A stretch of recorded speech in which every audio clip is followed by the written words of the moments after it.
Bishop Yergi, some of the other denominations, especially when I was working with the Episcopal Church, Yes. they had to take a safe church training class. Yes.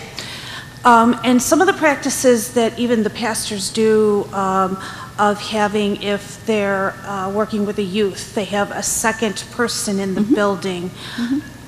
If there's counseling going on, there's someone else in the building. Right. Is that something that maybe the Lutheran Church as a whole should be looking at and Already adopting? do. Actually, all of our pastors have been trained in those sort of things. We have boundary awareness training that's offered at it's now required of all of our congregational deacons. It's also something that we talk about at ministeriums and stuff like that. So those kinds of things, I have actually taught that course at the Women of the ELCA Assembly. It's been a while now.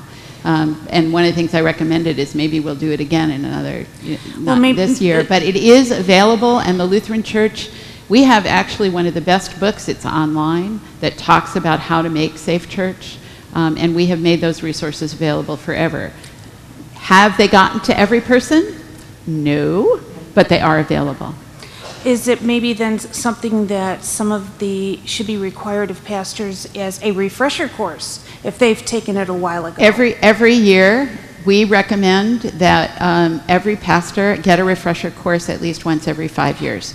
I'm not speaking just to your situation. I'm speaking as a whole. No, and that has been part of what we do, have recommended all along. So many of our conferences, 3 or 4 of them now have led boundary awareness training. When we've done, it's one of my reasons for making a lot of this really public, not just because of my situation, but because of the other ones.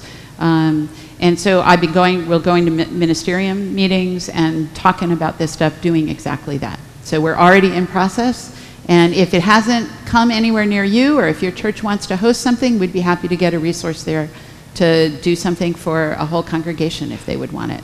Some of our congregations have actually adopted safe there's a name for it, safe sanctuary, is it?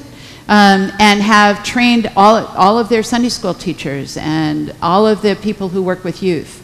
And so we have congregations that can also carry that from congregation to congregation. Now, because I've taken the Safe Church training, I am very aware of it, but since it's now being offered to current deacons, what about deacons who have already been commissioned? All I know is it's required for the new ones. It's available to any of the old ones because it's offered and anybody can come. Okay.